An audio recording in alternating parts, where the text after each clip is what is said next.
Gracias por continuar con nosotros en Chiapas al cierre y como le adelantamos antes de irnos a corte promocional, sin duda este año es importantísimo para Chiapas con el tema de las elecciones. Y quienes tuvieron esta magna responsabilidad, tenemos acá en el estudio, por supuesto, el Instituto de Elecciones y Participación Ciudadana y está con nosotros su consejero presidente, el amigo el doctor Osvaldo Chacón Rojas. Doctor, bienvenido como siempre. Qué gusto saludarte, tú experto en la materia electoral y sin duda estamos ya por cerrar este proceso electoral que ha sido de muchísima experiencia y de muchísimos retos superados. Mi querido Efraín, gusto saludarte a todas las plataformas del Diario de Chiapas, a su auditorio.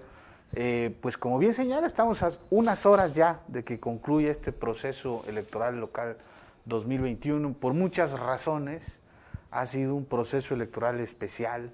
Ha sido, creo, el más difícil y el más desafiante de todos. Basta recordar que el año pasado, cuando estábamos en el inicio de esta emergencia sanitaria, muchas personas estaban convencidas que no habrían elecciones este año.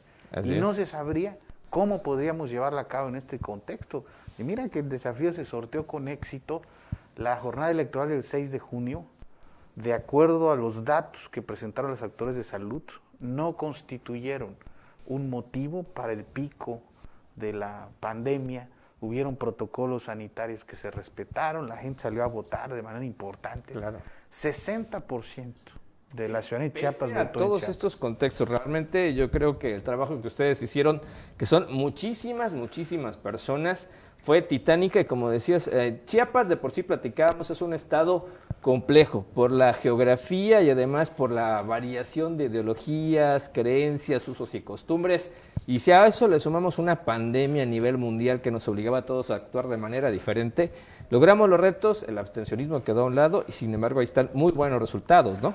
Efraín, yo quisiera darle todo el mérito y todo el reconocimiento, el éxito de estas elecciones a la ciudadanía. Ellos se la rifaron. Tuvimos casi 50,000 chiapanecos y chiapanecas haciendo esta elección, porque ellos son los que estuvieron en las casillas, que ese día incluso hasta lluvia hubo para variar, ¿no? Recibiendo los votos, ¿no? Todo el día, toda la jornada, en su momento contándolos, llenando las actas, ¿no?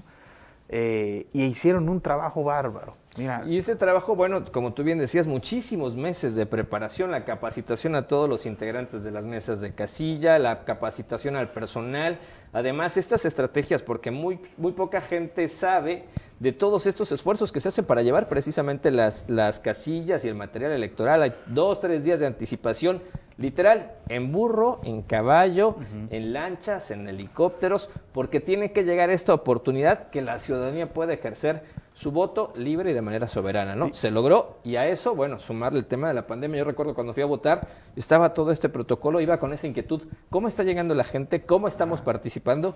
Y había mucha afluencia, eso que fue la hora de la comida, que era cuando generalmente baja un poco la incidencia, estaba muy bien organizado, así es que es ese reconocimiento, ¿no? Y tenemos que afirmar, concluir, que estas elecciones han sido exitosas.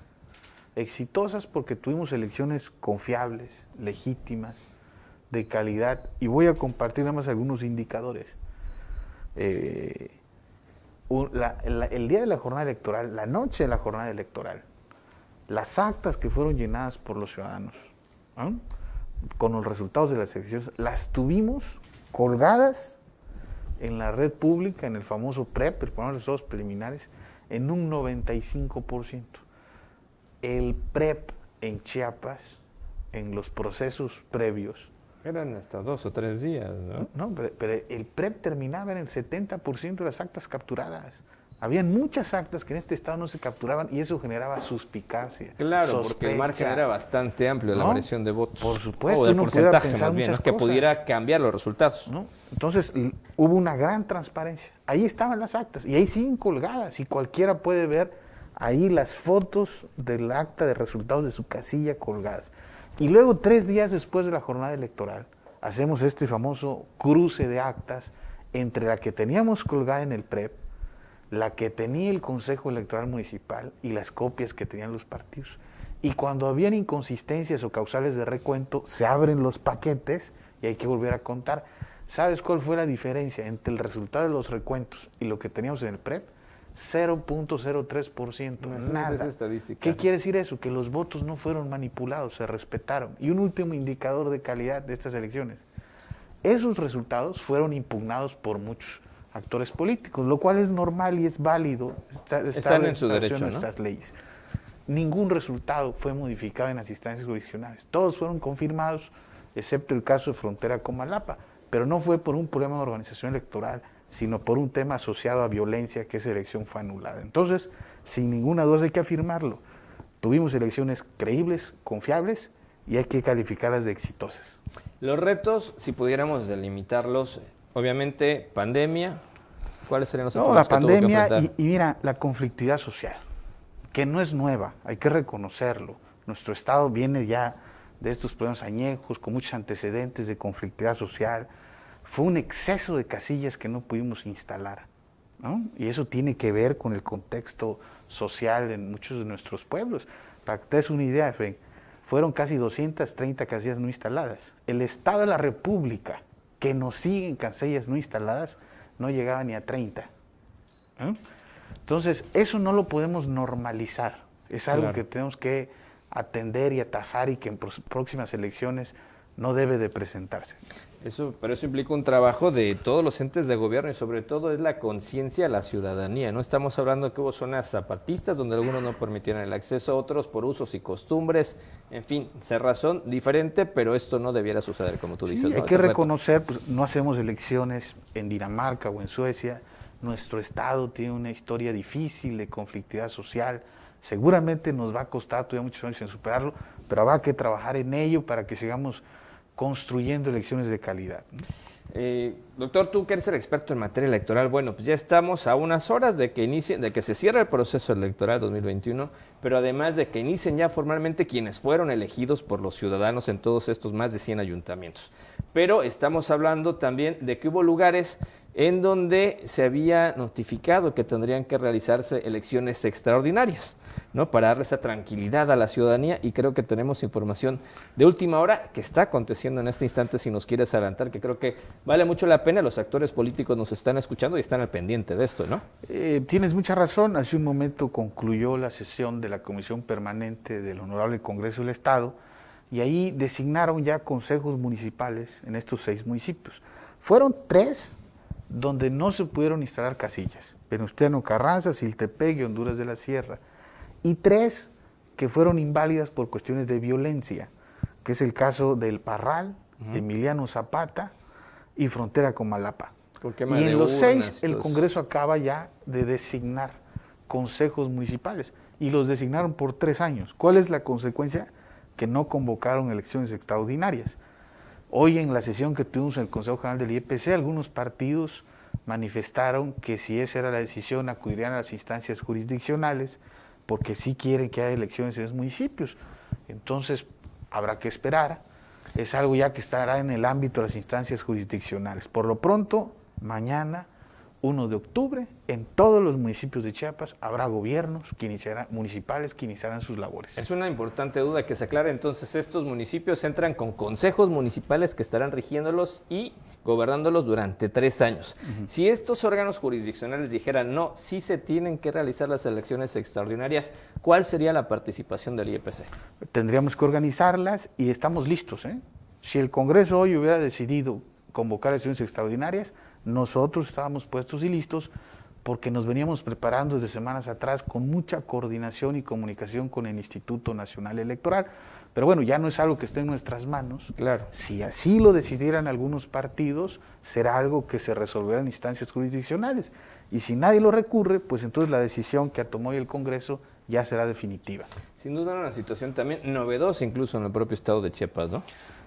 Sí, no deja de ser controversial, ¿no? Claro. El ideal democrático es que la ciudadanía sea parte de la decisión de quienes los van a gobernar y representar. Cualquier decisión que no sea esa, pues claro que lastima el espíritu democrático. También tenemos que hacernos cargo que nuestro Estado es difícil, y en algunos lugares pues no hay condiciones. Sí, efectivamente, tienes que resguardar la integridad o el bienestar común, anteponerlo ante una situación no exponer de la esas, vida y ¿no? la seguridad de nadie. Entonces, no es fácil tomar una decisión. Nuestra clase política ya tomó una. Claro. Y bueno, vamos a ver qué definen las instancias correspondientes. Perfecto. Doctor, sin duda son muchos temas que platicar, pero ¿qué le dirías a las chiapanecas y a los chiapanecos que nos están viendo a unas horas precisamente de cerrar este proceso electoral que, bueno, sin duda ha sido novedoso, exitoso, y yo coincido contigo, y efectivamente con muchos retos superados dejan muchas lecciones precisamente para todos? Yo creo que sí, hay muchos mensajes, muchas lecciones para nuestra clase política. Yo creo que refrendó su compromiso con la democracia, tuvieron la oportunidad de participar, de convencer al electorado. Los que ganaron, mañana inician un gran reto, un gran desafío. Tienen que cumplir sus promesas de campaña, tienen que estar a la altura de las expectativas de sus electores, de la sociedad que van a gobernar, van a representar. Los que perdieron tienen también un reto grandísimo. Tuvieron la oportunidad de inconformarse en instancias jurisdiccionales. Y si ya hubieron fallos judiciales que no les favorecieron, entonces tienen la obligación moral, ética, democrática de respetar esos resultados y de seguir trabajando desde otras trincheras. Nuestra democracia electoral tiene una gran ventaja, a diferencia de cualquier otro modelo de organización política. Se recrea de manera periódica, ¿no? Estamos teniendo un proceso y mañana empezarán seguramente a trabajar en lo que vendrá en el próximo proceso electoral. El 6 de junio ganaron unos, pero no ganaron para siempre. Perdieron unos, pero no perdieron para siempre. Claro. ¿No? Entonces, y nuestra ciudadanía, pues entender que las elecciones solamente es un ejercicio, parte de nuestra democracia, pero la democracia se hace todos los días y habrá que seguir estando pendientes y participando. Así es, sobre todo la participación, que es fundamental. Pues gracias, doctor, sin duda un tema bastante interesante, y pues nuestro reconocimiento a todos los integrantes del Instituto de Elecciones y Participación Ciudadana, ¿no? Muchos consejeros, gracias, todos muy activos, y sobre todo que han tenido que abordar otros temas como la violencia política, que era novedoso, yo no recuerdo eso hace 3 años, por ejemplo, y hubo sanciones a funcionarios que dentro del propio Cabildo estaban violentando sus derechos, ¿no? Sí, hubieron nuevas reglas que se tuvieron que echar a andar en este proceso, garantizar derechos como nunca se había hecho en este estado, el tema de las mujeres, el tema indígena, nada más para que se den una idea. Teníamos en el Congreso local de 40 curules, solo uno se adscribe indígena. Como consecuencia de las acciones afirmativas que aprobó el IEPC, ahora serán 9. Entonces, más equitativo, mucho, ¿no? También igualdad de género. Avanzamos mucho en materia de derechos en este proceso electoral, ¿no? Perfecto. Bueno, pues doctor, ¿algo más que quieras agregar, sobre todo a la ciudadanía, como decíamos, que ellos también son responsables de lo que estamos viviendo hoy y de lo que va a iniciar mañana durante 3 años? Porque ellos fueron a votar o no fueron a votar, pero ahora tienen que sumarse con ese trabajo, ¿Qué esperamos mañana? Y si me lo permiten, aprovechar este espacio y hacer un llamado a los partidos políticos, a los grupos políticos y sociales de Chiapas. Ya tuvimos elecciones y ahora lo que sigue es que mañana tengamos transiciones de gobierno pacíficas. Nuestras elecciones tienen que servir para darnos paz, estabilidad social, ¿no? Y eso se tiene que reflejar el día de mañana, en las próximas horas, en todos los municipios de Chiapas. Ese es el llamado y esa es nuestra esperanza. Pues muchísimas gracias, doctor, por haber estado con nosotros. Sin duda cerramos con broche de oro este proceso electoral, y gracias por haber elegido al Diario de Chiapas para venir precisamente a adelantar estos detalles, y nos quedamos con ese mensaje tuyo, ¿no? Esperando que las noticias mañana sean todas amables, que todo transcurrió en paz y en orden. Lamentablemente ya hay algunos incidentes como el de Altamirano, pero bueno, estamos trabajando en eso y sobre todo la ciudadanía tiene que hacer lo suyo, ¿no? Ojalá sean los menos y que reine la paz en nuestro estado. Perfecto, doctor. Muchísimas gracias por haber estado con nosotros. Un placer. Y a usted por habernos acompañado en Chiapas al cierre. Gracias a los amigos que nos estuvieron viendo el día de hoy y escuchando, por supuesto, en las redes sociales. Nos vemos y nos escuchamos mañana a las 7 de la noche. Recuerde que lo que ahora es noticia, después es historia. Soy Efraín Meneses. Disfrute el resto de la noche de este jueves, como usted ya sabe, de la mejor manera.